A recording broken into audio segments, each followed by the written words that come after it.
So you're starting a business or you have started a business. Congratulations. Now the hard work starts. What should be your number one goal? Because the challenge facing us entrepreneurs is there's so many things that we could focus on. Often what happens is we get distracted. We end up chasing many objectives rather than focusing on the one core objective. What is that one core objective that we need to be focusing on at the early stages of our business to grow?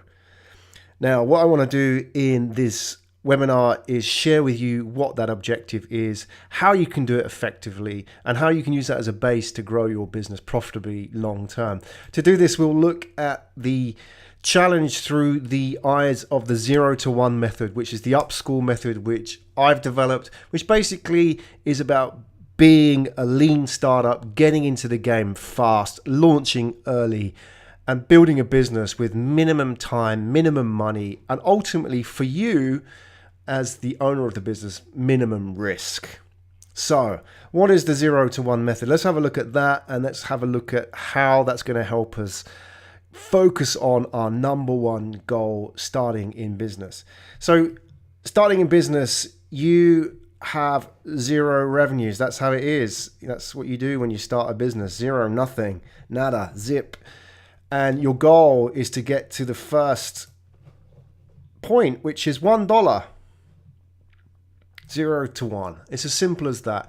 And you're probably thinking, hang on a second, I can't live on $1. And I say, yeah, you can't live on $1, but that's not what it's about, because the distance between 0 and 1 is greater than the distance between 1 and 1,000. Let me explain. The distance for the customer buying something from you for simply as low as $1 is bigger than the distance from them going from $1 to $1,000. So if you can sell just $1 of service or product, you can also sell 1,000. It's a lot easier to sell $1,000 moving from a $1 starting point than it is from 0 to 1. Because in the modern age where the average customer sees 170,000 marketing messages by their 17th birthday, you're just part of the noise. So getting them to commit even to $1 is the hardest challenge in business. And that's what the 0 to 1 method is about. Simply get to that starting point. It might not be $1, it might be $10, whatever. But get to that starting point, get feedback, and improve your business as you go along. Everything else is secondary at this stage. So that's what the 0 to 1 method is about. And that's what we're going to learn today to help you build your business fast, minimum amount of money, and ultimately lowest possible risk. So if you're worried about the risk of failing, well, the worst thing you can do is spend a lot of time and money developing your product without actually getting it to that first starting point.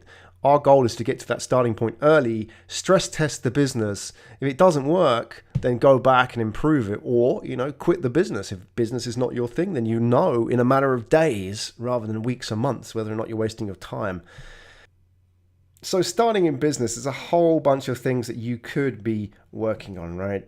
Which all seem to be urgent and all seem to be demanding your time, money, and attention. And it can be a little bit confusing thinking, where do you focus?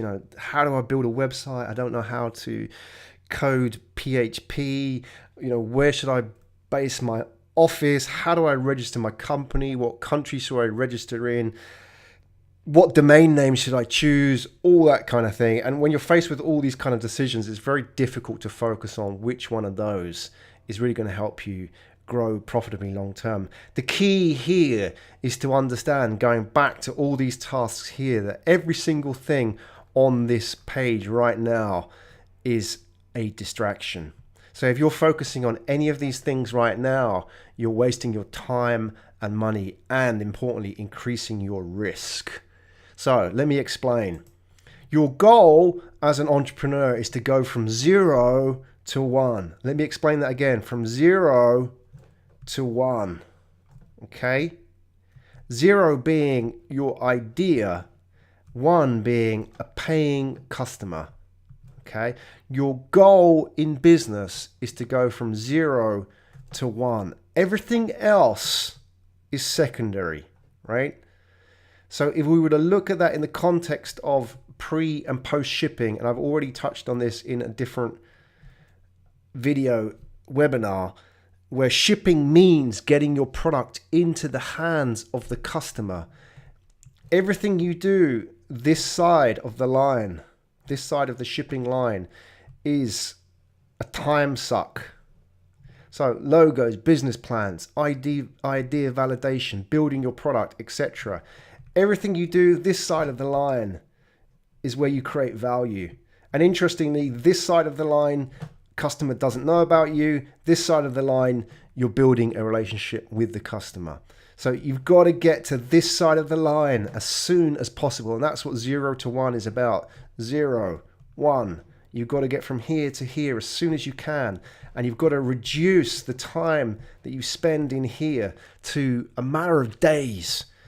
Don't even bother writing a business plan. You're wasting your time. Unless you're raising money or opening a bank account, business plans are a complete waste of time because everything is going to change anyway.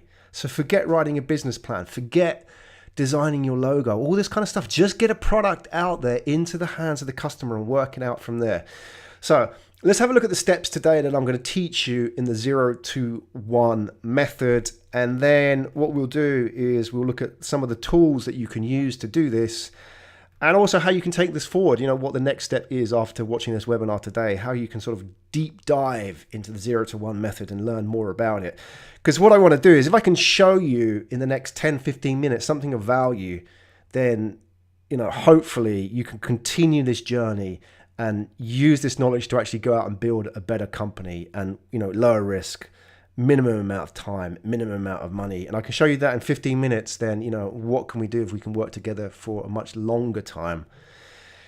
So here are the 3 steps I'm going to look at today. Idea validation, which basically means taking your idea, stress testing it, or taking your short list of ideas and stress testing them, find out what works really fast, and then pushing that idea out to the market. So key here is not to spend too much time in idea validation, not to try and get the perfect solution here.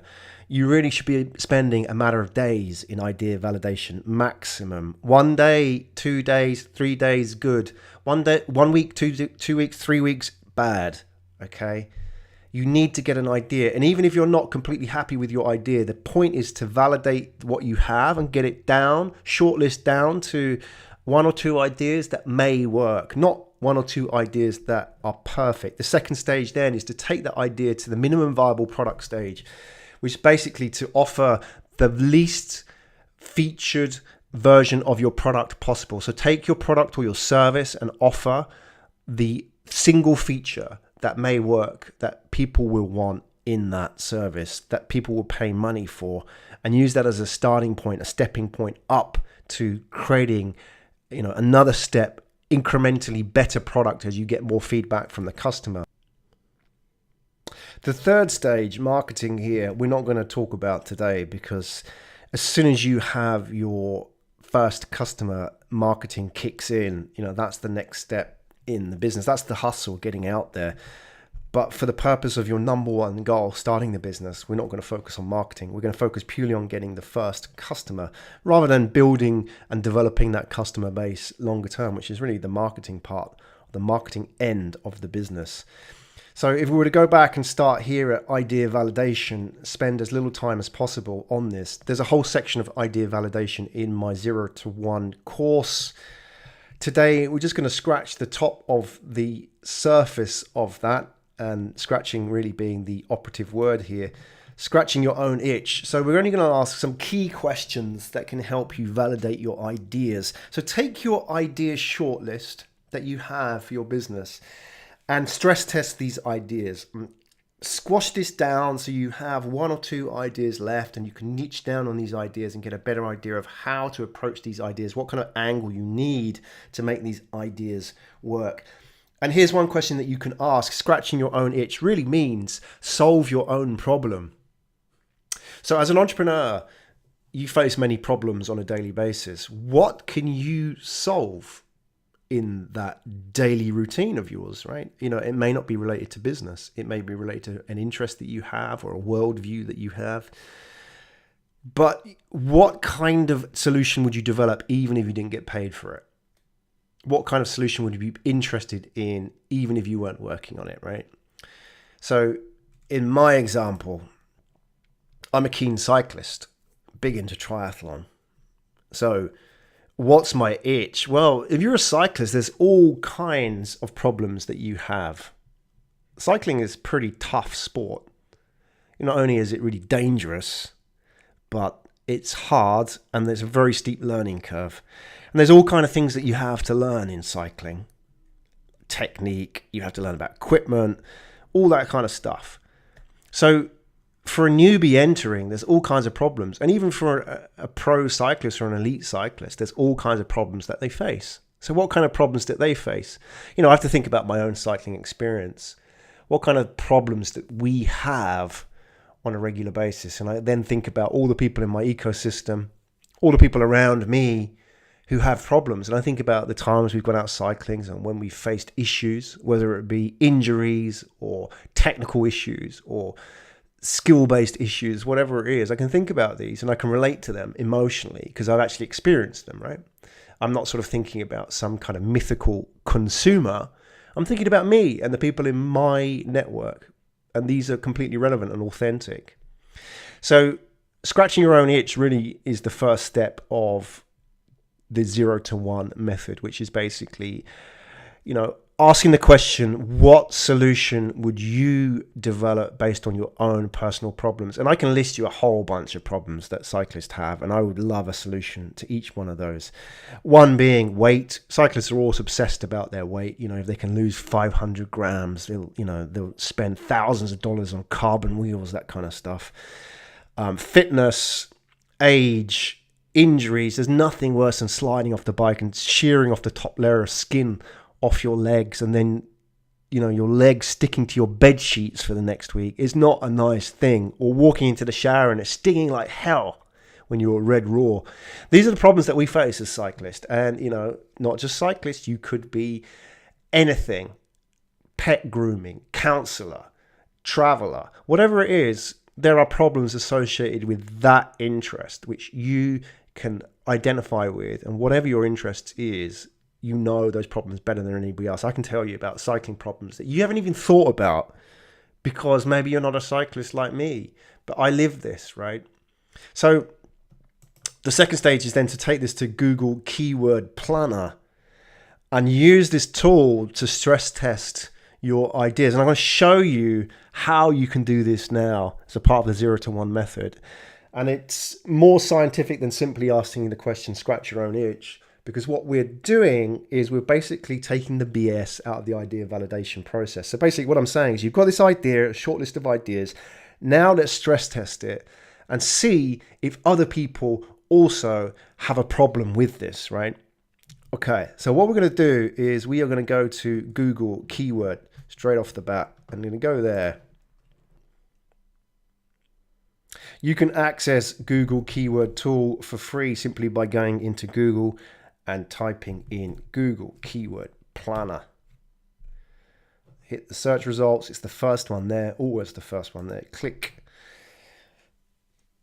What it's then going to do is going to take you to Google Keyword Planner, which you may have to sign in. If you're not signed in on your Google account, you'll need a Google account for this. Obviously, you can do that for free. And it may ask you to connect your Google account with AdWords. Just do that. That's fine. It's not going to change anything for you. It just means that you can now access all the AdWords facilities. Once you're into Google Keywords Planner, you're going to see a whole bunch of options here. And the first one that we're going to gravitate towards is this box here, where it says find new keywords and get search volume data. So in here, we're going to type our search phrase related to the problem.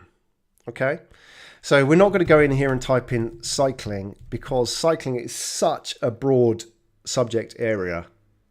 Very few people actually type that anyway. And if you do type that, you're just going to get a whole bunch of stuff which is irrelevant. So the question is, how can you make this more relevant? So I'm going to type in cycling problems to start.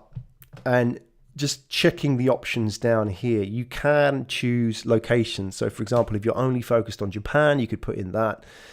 Same with languages. And if there's any sort of keyword filters you want to use, you can put them in here. Keyword filters being, for example, if you were to type in cycling problems and you weren't interested in, let's say, for example, female cyclist, for whatever reason, you could put in keyword filters female. Or if you put in something in there, let's say there's a word that may match, let's say cycling may match a scientific word, cycling, for example, or like recycling. You might want to put that in there if that keeps coming up in your search results.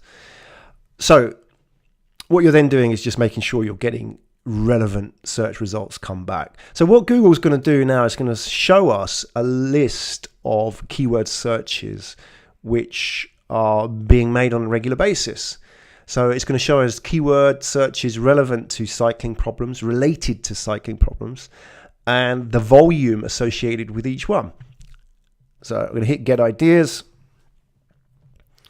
and it's going to come back here with a whole bunch of stuff. So forget the first box here. What we're now doing is going to scroll down this list, and what Google has provided us with is these keyword search phrases that people have entered, and next to them the monthly searches. So what's the average volume? So in this case it's between 1 and 10,000, or between 100 and 1,000 every month. Don't worry about competition, not important for us at the moment, and we will look at suggested bid in a minute. So to start off, we want to see what are the most popular search phrases here. So click average monthly searches here, and it will organize the results by searches in a descending order by volume. And what's interesting here is you are now going to get a set of results which may actually be quite related to each other. They're not each individual searches necessarily. So for example, cycling knee pain cycling, same thing obviously. There you go. Look, female cyclists, as I said earlier, it's a strange anomaly. I'm not sure what the hell that's got to do with cycling problems, but there you go. Cycling tips blog, not relevant. Female cyclist body, don't know what that's all about. Knees hurt after cycling, again, look, knee pain, back of knee pain, bike problems, and so on. There you go. Maybe that's the problem with cycling here. Women crotch. Maybe you can tell me a bit about that. Something I don't know about. Let's stick to the knees. I'm more of an expert in that area. So what this is telling us is that there's a whole bunch of searches going on about people looking for information on this problem. Cycling knee pain is a major problem. It says, you scroll right down here, shoulder pain, but again, inner knee pain, another one coming up. Road bike posture may be the root cause of some kind of knee pain. Sore crotch, again, it's a real problem. Knee pain while cycling, hip pain, proper cycling posture, proper bike posture, etc. And it goes on. There's 470 keywords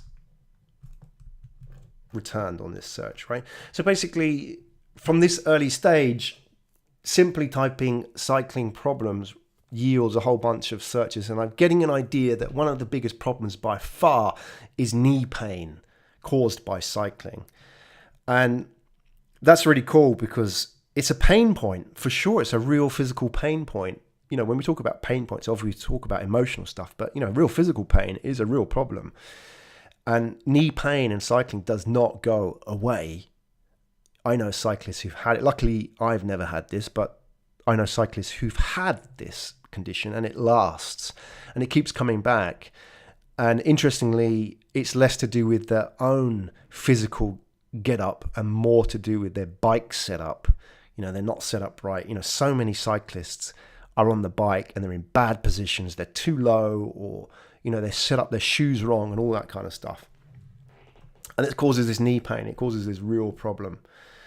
So what we're now going to do is going to stress test this a little bit more. And what I want to do is now organize this table by suggested bid. Okay, so this is going to give us a slightly different group of results now.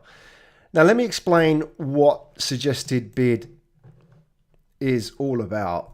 Suggested bid basically shows you what Google suggests you pay in order to rank on that search term, right? So if we were to go back to the Google page, and if I didn't have Adblock Plus installed on my browser, this section of the screen would yield all kinds of paid search results. Okay, so this is what Google tells us here. You should pay this much to get featured if somebody was to type in this search term, right? So you're going to pay like £28, which is like $40. Bear in mind that's globally, that's not for the UK market. You should pay $40 if somebody types in cycling injuries. So the question is, how does Google come up with this number? And I'm going to give you a very basic answer because I'm sure there's a much more technical answer out there. But at a very general level, what's happening is that advertisers are bidding for these keywords, okay? And really it's a basic supply and demand. So the more the demand for that keyword, the higher bid. So why would somebody demand that keyword more than others? Well, either there's a lot of hype in the market, which means that the keyword is bid up for no real apparent reason apart from it's fashionable or trendy. Or, and most likely, that advertiser knows that they can make money out of that search term. Okay?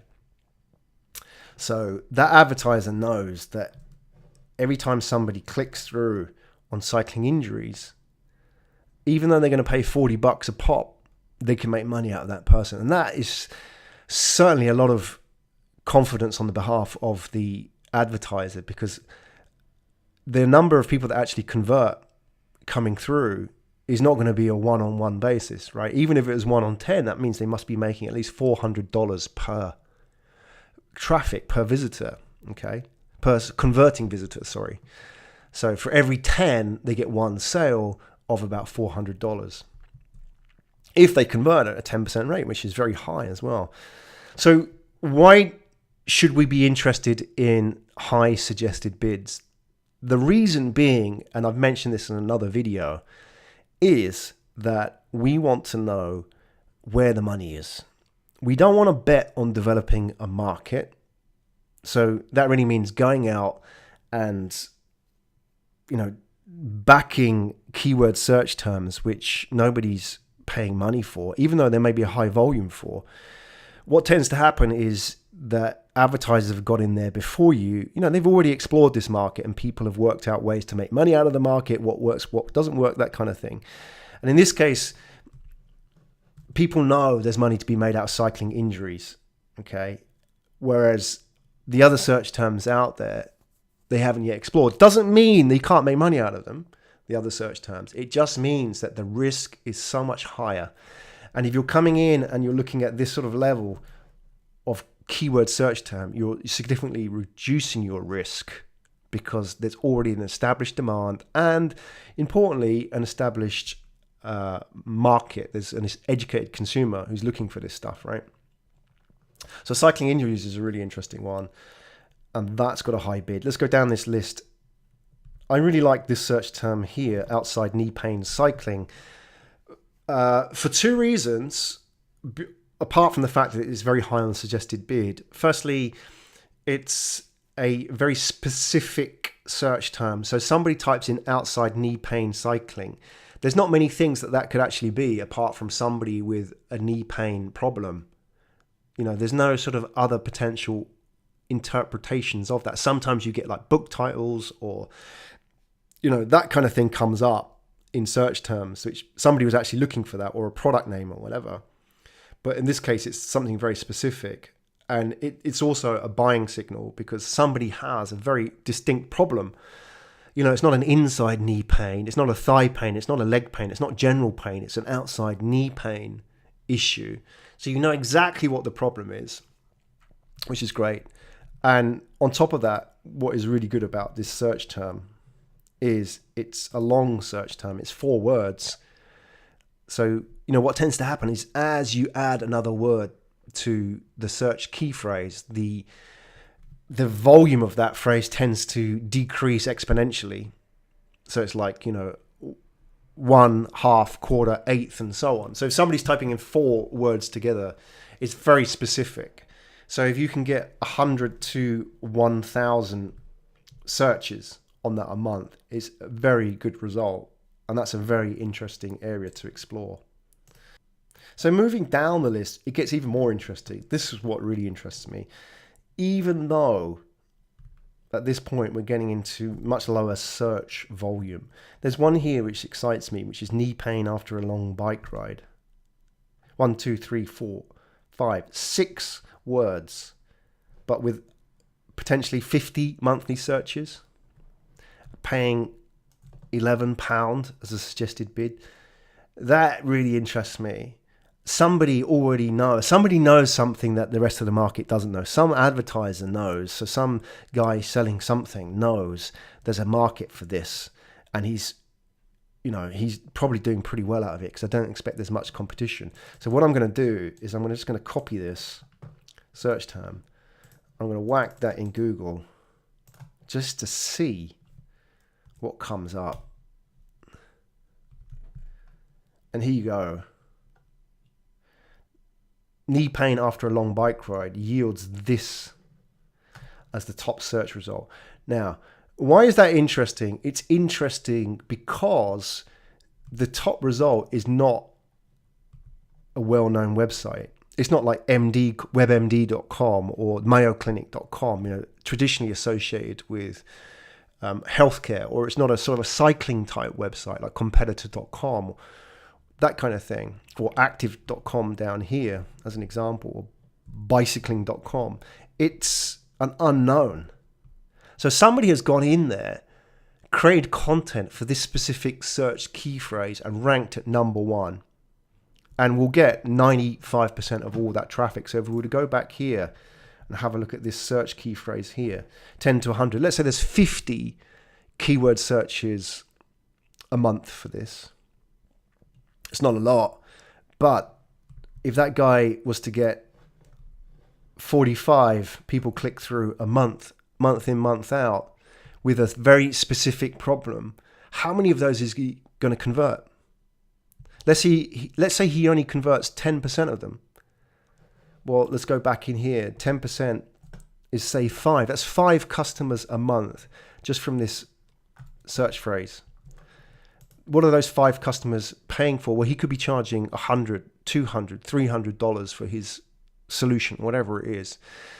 So just that one key phrase could be netting $1,000 a month or more, which is not a lot, but it's a customer and it's a relationship that you can build. And just to have a look at his website here, if we can drill down a little bit,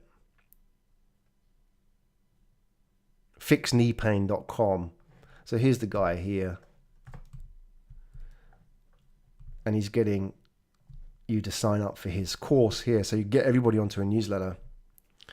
It's a very simple website, a lot of content, very long form content,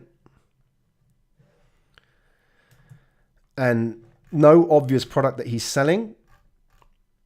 But if you were to, there you go, if you were to click this, sign up for the newsletter, get onto the newsletter, and you know what? Even though he was only to get 50 people come through, if you can get 10 or 20 of those people to sign up for his newsletter, if they've got knee pain, they're going to get knee pain today, tomorrow, for the next few weeks, months, years, right? So he's going to have potential customers, a constant pipeline of customers coming through from that one simple idea. So what have we learned from doing this? Well, what we've learned is by using Google Keyword Planner and the simple 0 to 1 method, we can narrow down our ideas and niche them out a little bit. So what we're trying to do is take our ideas, stress test them, reduce the ones that aren't very strong, and for the ones that may have potential, we want to sort of expand them out a little bit. So we went into this with this idea about cycling problems, and from that we stress tested it. And what did we come out with? We came out with this idea about knee pain. Okay, so what you can do now is you can take a piece of paper, a blank piece of paper, and you can write on it So what is the problem that we're looking at? Well, it's pretty simple. We started off talking about cycling problems, and we identified knee pain as a major problem for cyclists, right? Excuse my writing, but that's the problem that we're looking to solve. That's what kind of becomes the basis of our marketing information. So when somebody lands on our website, we're not talking about the solution, we're talking about the problem, because we want to show them that we empathize with them. Hey, look, do you have outer knee pain after long bike rides? Really? Do you get knee pain from, do you get numb toes after long bike rides, that kind of thing? Well, if that's the case, then read on. And I'll tell you, firstly, how that problem occurs, blah, blah, blah. Talk about bike fit, talk about, setup, that kind of thing. And then you want to introduce the solution. So this is where you have options to create different solutions based on what kind of skills that you have.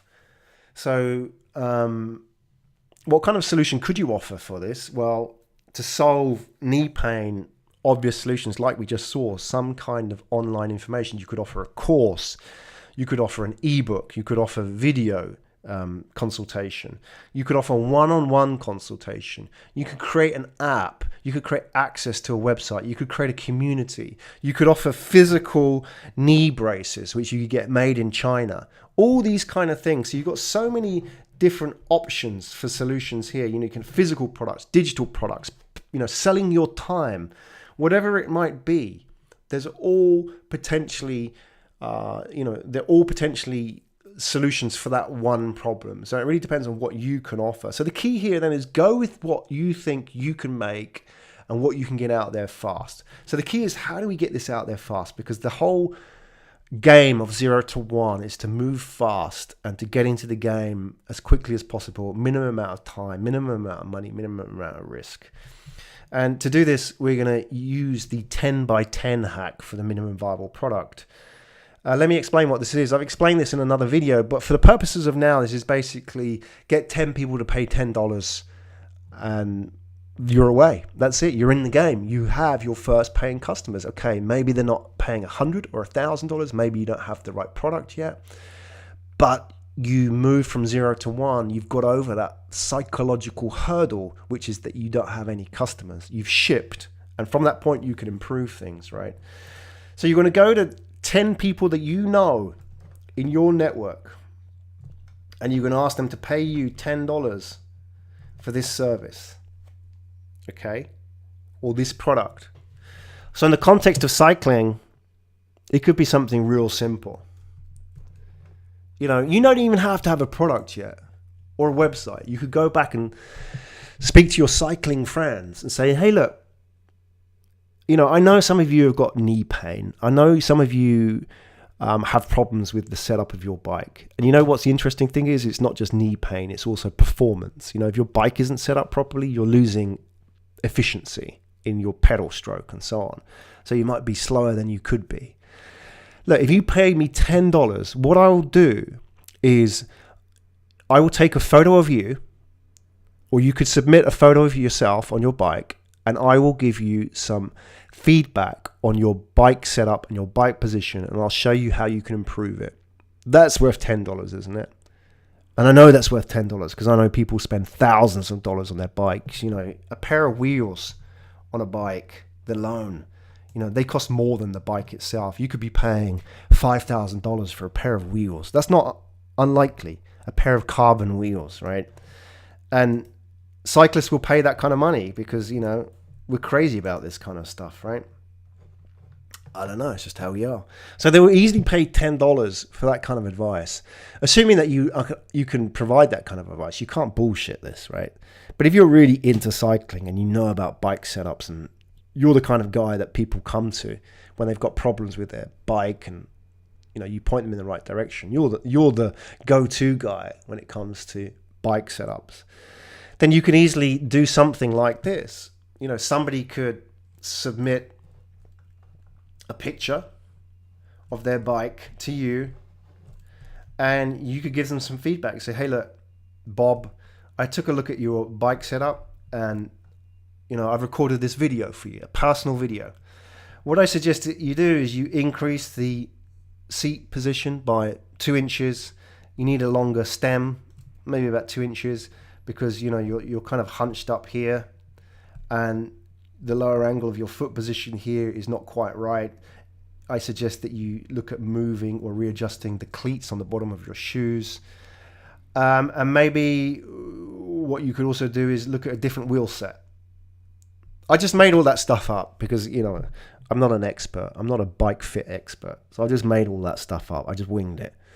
But if I was an expert, I could offer that kind of advice. I could record a screen share video like this and send it to you. And that is worth more than $10. You know what? People pay $300, $400 for a bike fit. When they buy a bike, they go to these shops and they have these special machines and they spend that kind of money on a bike fit. So $10 is nothing. And 95% of cyclists are, fitted badly because they don't fit themselves at all, or they fit themselves, which is the problem, right? And that's why you get all this knee pain. So you could send that back to somebody, email it back and say, hey, look, pay me by PayPal. Send me your photo. I'll send you back a video and we're cool, right? And I want some feedback on what you thought about that. And that's the 10 by 10 hack. That's how you can get 10 customers for $10. And you know what's really interesting?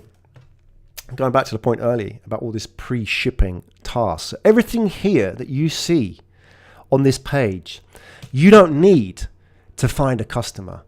So you don't need a website. Did I need a website to do what I just told you? Did I need a logo? Did I need a company? Any of this stuff here, I don't need any of this stuff, right? So if you're spending any time on this, you're wasting your time and money and increasing the risk of your business. Okay, so you could easily go to 10 people who know you and trust you and pitch them this 10 by 10 hack and get them to pay $10 for a service which is of value to them, and you can get some kind of feedback from them, right?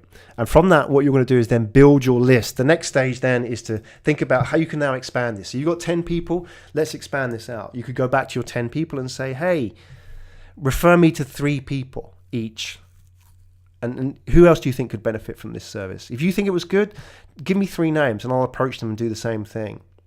What you could then do is get those names, put them onto a list. So if each of the people that you asked for the 10 by 10 hack give you 3 names, you'll now have 40 people to go onto your list, right? Your email list. Our goal is to get to 100. And there's a whole bunch of other people in the network as well. You could post stuff on social media. You could post stuff everywhere, within your network. You can get to 100 people on your email list in time. And the goal now is to get to that stage of getting people to sign up, get them onto MailChimp or whatever that you use for email. So to do this, what we're going to use is a lead magnet. A lead magnet being an ebook, some kind of giveaway, that kind of thing, freebie. You've seen all this stuff. We just saw one on that cycling website earlier. So what you're going to do is you're going to use the lead magnet to get people to sign up to your newsletter. This is how you can go from 40 to 100, right? You get your first 100 people. So something real easy, like, for example, how to fix cycling pain in 24 hours.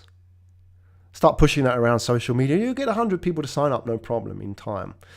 So what you're now doing is you're starting with your 10 people, your list, your early adopters, the 10 by 10 hack respondents, the people who agreed to go with this and pay some money for it.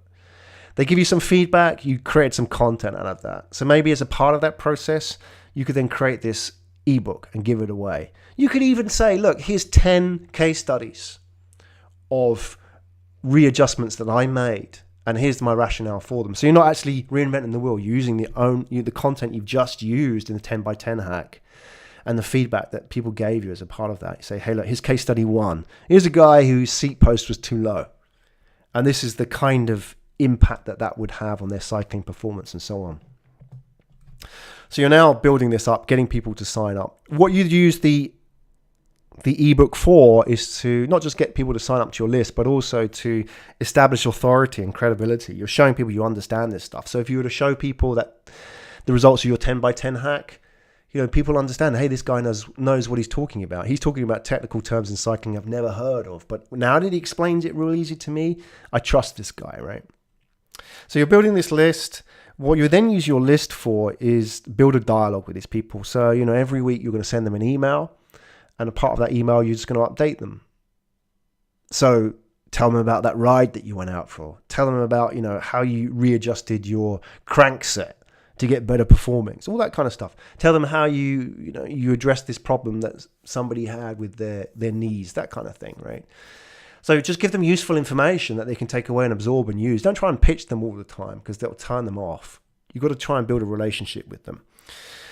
And once you have that, the next stage is to take this forward to the concierge MVP, which is basically the next step in MVP development, which is where you offer an MVP as if it was a product, but actually do all the work behind the scenes yourself. So what you could do is set up a website, and on that website you could say, hey, look, this is my service. I offer bike fit advice with a view to, reducing any kind of bike injuries. And all you need to do is click this button and upload your photo. Upload a photo and pay me $10. And what I'll do is I'll send you a video with an in-depth analysis of my advice on your bike fit and how you could use that to reduce injury and also increase your performance. And hey, if that doesn't help you, if you don't reduce your injury or you don't get any kind of performance increase out of that, I'll give you your money back, no problem. 30-day money back guarantee, 100%, no questions asked. So what you're then doing is you're creating this app-like interface, but it actually isn't an app, because what happens is people upload this product, upload this photo, and you actually deal with it yourself. You actually manually do this stuff, right? And that takes a bit of time.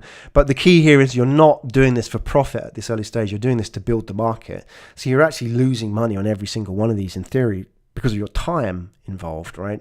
So every time somebody uploads these, it can take you half an hour to produce the goods. You get paid more than $10 an hour, right? But you're creating a revenue and you're getting a lot more value back in terms of customer insight, and you're building a list of paying customers. So that's how we've gone from 0 to 1 and beyond using the 0 to 1 method. What we've looked at today is a very simple idea validation process and a very simple MVP process using 2 simple hacks to get into the game real fast.